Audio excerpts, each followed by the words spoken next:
السلام عليكم ورحمة الله وبركاته. ازيكم عاملين ايه؟ وحشتوني جدا جدا. كل سنة وانتم طيبين. ما ينفعش شهر رمضان يعدي كده من غير ما نكون موجودة معاكم فيه، واديكم افكار لفطار شهر رمضان للناس اللي بتحتار ومتبقاش عارفة هتفطر ايه ولا هتعمل فطار ايه. النهاردة بقى هنعمل كوسة، محشي كوسة في الفرن، وهنعمل محشي بصل ومحشي ورق خس ومحشي فلفل ومحشي بتنجان، وكمان هنعمل سمبوسك بالجبنة الشيدر والجبنة البيضة، وكمان هنعمل فراخ وهنعمل الخشاف بتاع رمضان. تعالوا نشوف هنحتاج ايه وهنعمله ازاي مع بعض. اول حاجه معانا الفراخ بتاعتنا، بعد ما نضفناها كويس جدا حطيناها في محلول ميه وملح وخل وليمون عشان خاطر الزفاره، وبعد كده بنشيلها من المحلول دوت وبنشطفها كويس بالميه، وبعد كده بنجيب حله على النار وننزل بقى بالفراخ، ونجيب بقى طماطم وبصل وجزر عشان خاطر نشوح الفراخ، ونشوحها بقى بالتوابل بتاعتها، ملح وفلفل اسود وورق لورا وحبهان وقرنفل. بحطهم كده على الفراخ واغطي عليها عشان تتشوح. بهدي عليها النار شويه كده وبديها تقلبتين كده. حركه تشويح الفراخ ديت بتساعد في التسويه وبتخلي نفس الفراخ ونفس الشوربه حلو جدا. وبعد ما بتتشوح بنزل عليها بالميه عشان خاطر تعمل شوربه. هنجهز بقى للمحشي بتاعنا. جبت الرز وغسلته، وجبت الخضره بتاعتي كزبره خضراء وشبت، وقطعتهم ناعم، وغسلتهم وقطعتهم ناعم زي ما انتم شايفين.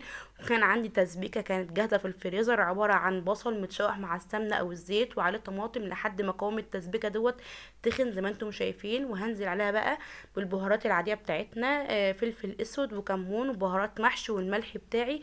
اظبط الملح بتاعي، الاكل اذواق، اللي حابب يحط بقدونس على المحشي مفيش مشكله عادي جدا.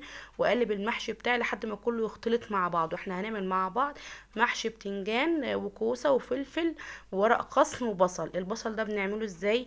بنحط ميه تغلي على النار وفيها شويه ملح، وبنقشر البصل من القشر بتاعه وبنحط البصل فيه يا دوبك ياخد غلوه واحده بس، وبعد كده بنشيله، ما نسيبهوش لحد ما يستوي قوي عشان خاطر ما يتهريش مننا. وبعد كده نشيله من الميه ونشطفه كويس جدا، وزي ما انتم شايفين كده اهو. بنحط ايدينا في ظهر البصلايه ونروح فاتحينها كده ونطلع بقى البصلايه اللي ما تطلعش معانا كده ممكن نقطعها كده من الجنب زي ما انتم شايفين، وبنحشيها عادي جدا كاننا بنحشي مثلا ورق عنب او حاجه. تمام كده. هنبتدي بقى ايه نحشي مع بعض. دي الخلطه بتاعتنا بتاع المحشي. هنحشي بقى اول حاجه الفلفل، انا هحشي واحط في الطبق جنب مني، وبعد كده ايه هرص براحتي في قلب الحله. اهم حاجه اسيب مقدار عقل الصباع كده ولا حاجه فاضي في قلب الفلفل والكوسه برضو والبتنجان، عشان خاطر المحشي لما بيجي يستوي الرز بيزيد، لان لو مليت المحشيه لحد اخرها الرز هيزيد ومش هيستوي كويس جدا وهيطرد الرز بره وهيبهدل الدنيا. فلازم نسيب مقدار عقله كده كامله فاضيه في قلب المحشي البتنجان والكوسه والفلفل عشان خاطر المحشي يستوي براحته وما يكونش ني ولا طارد الرز بره ولا مبهدل الدنيا. تمام كده زي ما انتم شايفين. اظن الفيديو مش محتاج شرح وموضح نفسه خالص. على ما نكون خلصنا المحشي يكون الفراخ بتاعتنا استوت عشان خاطر هندخلها الفرن تتحمر معانا كده بصلصه وشويه صوصات كده. نيجي بقى نحشي البصل، بنحط بقى زي ما انتم شايفين كده اهو شويه رز كده، وبرده نسيب حاجه بسيطه خالص فاضيه في قلب البصل برده عشان خاطر ما يطردش الرز بره والرز يبقى مستوي كويس. دي البصلايه اللي مفتوحه بنحشيها كده وبنلفها كده، بنلف مثلا ورق عنب او ورق كرنب ولا حاجه. نيجي بقى هنا الورق الخاص بتاعنا بنحطه في ميه تكون سخنه وفيها رشه ملح، ما تكونش الميه بتغلي، لان لو الميه بتغلي ورق الخاص دوت لما يجي يستوي هيبقى اسود خالص، تمام مش هيبقى حلو. فبنحشيها بقى كده، بنجيب شويه رز ونحطهم في ورقه الخس وبنلفها كده، بنلف سمبوسك. احنا برضو هنعمل في الفيديو دوت هنعمل سمبوسك بالجبنه الشيدر وبالجبنه البيضاء، وهنحط عليهم زيتون وخضار وجزر زي ما انتم شايفين كده. اظن الفيديو مش محتاج شرح خالص. حشوة السمبوسك بتاعتنا معايا جبنة شيدر ومعايا جزر مبشور وفلفل اخضر وكزبرة خضراء وزيتون كله متقطع ناعم.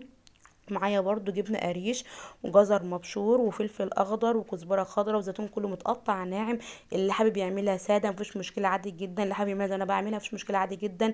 ممكن تحشوها بفراخ او كبده او لحم مفرومه او جبنه موتزاريلا او جبنه رومي. الاكل اذواق، الحاجه اللي بتحبوها والمتاحه عندكم اعملوا بيها.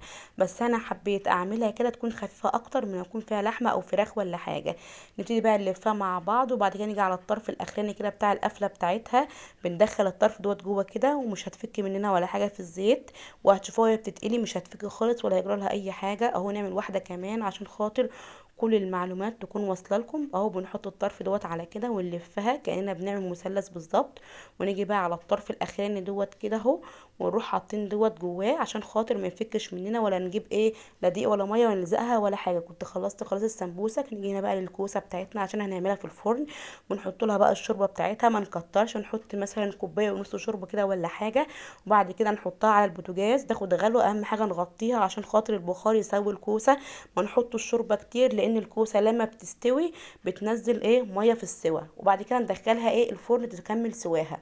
نحط بقى المحشي بتاعنا الشوربه بتاعته، نحط كده الشوربه ونهز الحله عشان خاطر ايه الشوربه تنزل تحت زي ما انتم شايفين كده. بعد ما المحشي يغلي معانا ايه نكون مهديين عليه خالص عشان خاطر يستوي براحته.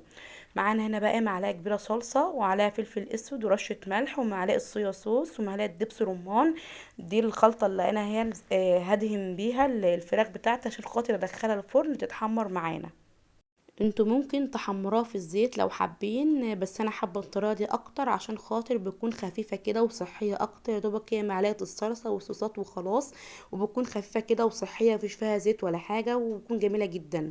هنعمل مع بعض بقى الخشاف بتاعنا. معايا تين مجفف ومشمش مجفف وقراصيا، ويكون معايا برضو البلح بكون غسلاه كويس ومفصصاه وشايله منه النوى بتاعه. بجيب كل الحاجات ديت وبقطعها كده صغير زي ما انتم شايفين. هقول لكم بقى احنا النهارده هنعمله باللبن، وهقول لكم لو هنعمله ميه هنعمل ايه، وممكن برضو نضيف مكسرات.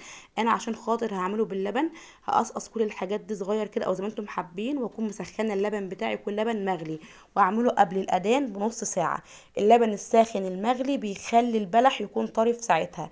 اما لو هنعمله بميه نفس كل المكونات بس ما عدا اللبن بنحط ميه، بنكون قبلها مثلا ب4 أو 5 ساعات عشان خاطر البلح يلحق يدوب ويكون ايه طري.